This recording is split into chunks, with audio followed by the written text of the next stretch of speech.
Hi guys, we're going to do some related rate problems now. That's what my calculus kids are hitting right now, and they're preparing for an exam. So we're going to practice more of these related rate problems. I'm going to simplify it down as much as I can. I see a lot of notes and a lot of instructors explain it in kind of a confusing manner. So I'm going to break it down, and basically it's kind of like a 4-step system that you can follow every single time for your related rate problems, okay? So first of all, many times you'll be given a diagram. If you are not, we'll practice on drawing the diagram from scratch later.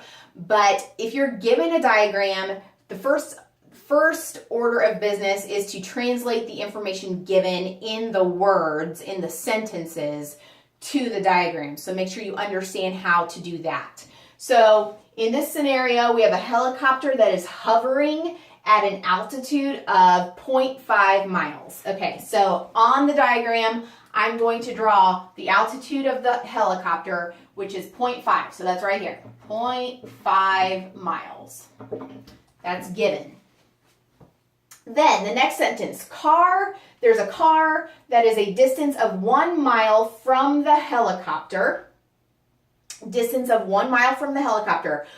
Which distance is that? The car is 1 mile from the helicopter. Is that this horizontal distance or is it the diagonal distance? Well, it's the distance between the car and the helicopter. The helicopter is up in the air. So we're talking about the diagonal. Okay, that's the one thing to really understand. And a lot of people don't. A lot of people screw that up. So this 1 mile is actually the hypotenuse of this triangle, all right? So now keep going. This distance, which distance were we just talking about? The hypotenuse. So this distance is decreasing at 70 miles per hour. So this distance, I'm gonna signify this by saying an arrow. This hypotenuse is getting smaller at a 70 mile per hour rate, mile mph rate. That's how I represent that. And then finally the question, what is the speed of the car? So we are asking, the question is, how fast is this car going? The rate of this car is in question. Now, we have the numbers drawn in on the diagram. The first step in my simplified version of related rates, the related rate process, the first step is always going to be, what's the formula? What is the formula in this diagram, in this situation? In this diagram, we have a right triangle. So a lot of times when you have a right triangle, you're going to use the Pythagorean theorem. So the formula here is, I'm going to say x squared plus y squared. If I could write, that would be convenient. X squared plus y squared equals z squared. That's my initial formula, all right? Now, I have x, y, and z. I got to represent those up on the diagram. So let's say if the horizontal is x, the vertical length is y, then let's say the hypotenuse would have to be z, okay? Step 2. Plug in any constants every single time. Any constant in this scenario, any numbers or quantities that are not changing, okay? What do I mean by that? This 1 mile distance is changing. It's getting smaller, right? This horizontal distance is changing because the car is moving. That's getting smaller. The only thing that is not changing here is the altitude of the helicopter. That is staying constant. So I'm going to plug in 0.5 in place of my y first before I do anything else. So then I will have x squared plus 0.5 squared equals z squared. Plug in your constants every single time. Anything that's not changing. That's important, okay? Step 3 is going to be, let's see, do I have room? I'm going to say over here, actually, I'm going to erase all these words so I have more space. So if you need to look at them again, you can rewind the video but I want to get this all on this board. So step 3. We're going to take the derivative of this equation, everything with respect to t.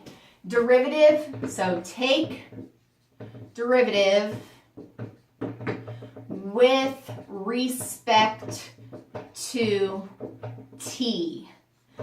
In other words, every variable that you take the derivative of is going to have a d something over dt, dx dt, dz dt, and so on and so forth. So if I take the derivative of this equation, the x squared is going to become 2x dx over dt. Every single variable gets a d something over dt, every single one with related rates.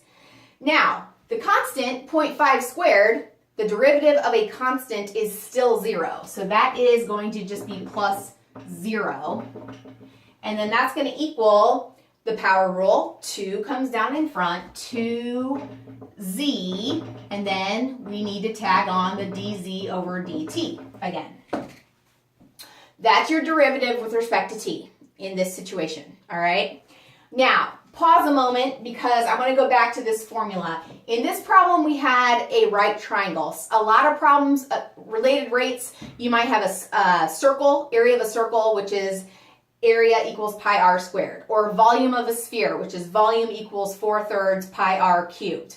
Or you might have the volume of a cylinder. You might have whatever the situation involves, that's where you're going to get your formula, okay? So like I said, if you have a right triangle, a lot of times the formula will just be the Pythagorean theorem, but you always have to start with that formula, then you plug in your constants, and then you take the derivative of everything with respect to t, okay? So that's what we've done so far, just recapping.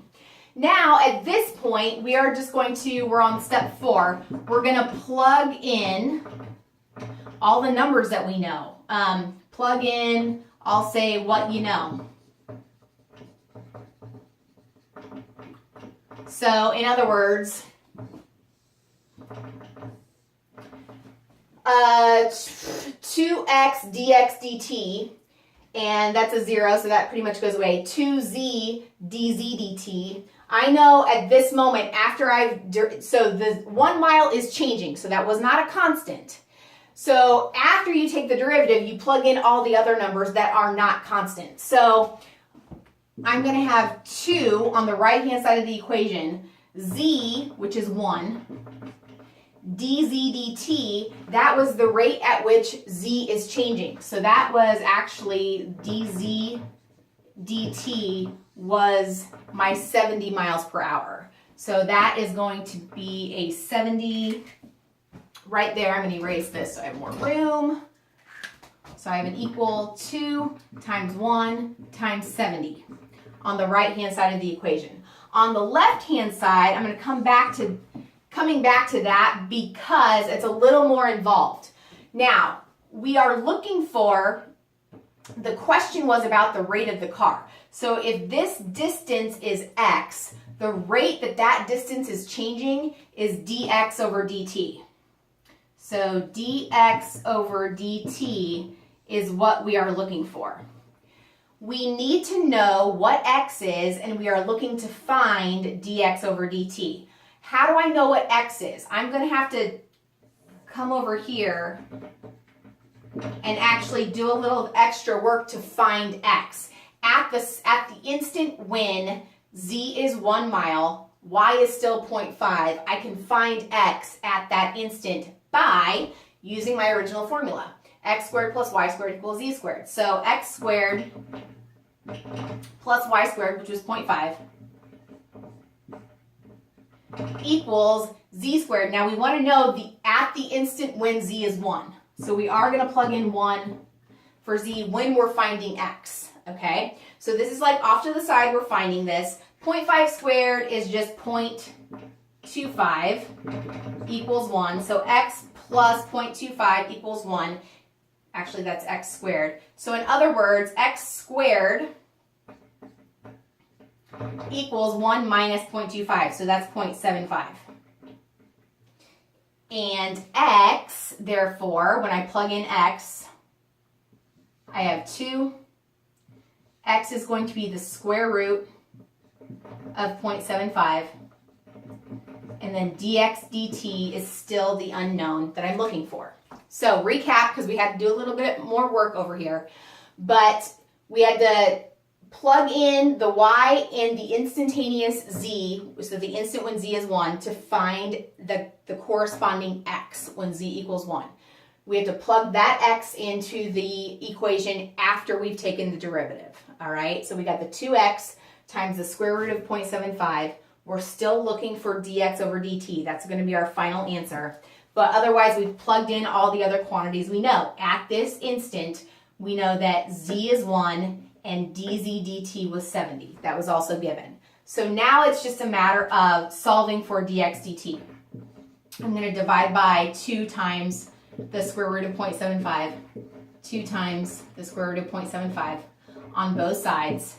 And that is essentially my answer. So dx over dt is going to be, if you want to, you could reduce, cancel out those 2's, and you would have 70 over the square root of 0.75. That should be your answer. Hopefully that makes sense. If you need a decimal for this, get a decimal, plug it in your calculator. If you need a simplified, with an exact answer is what they would say, find the exact answer, simplify completely.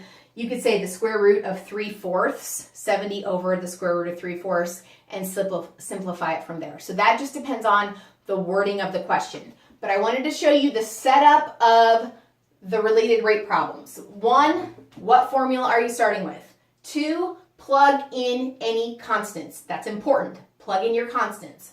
3, then you take the derivative with respect to t. And then finally 4, you plug in all the quantities or all the numbers that you know. Some of them will be given, like the 1 was given, the 70 was given, etc. You'll usually have to find one of them on your own, like off to the side. In this case, we had to find x. So you have to find x, but plug those numbers in and then solve for whatever they're asking. So pretty involved, but like I said, after you do a few of these, you should get the hang of it. And following this 4-step process is a good, organized way to approach it, and it kind of simplifies it. So hopefully that helps. Leave comments, keep coming back. I'll do several more of these related rate problems, I promise. Okay, thanks. Hope that helps.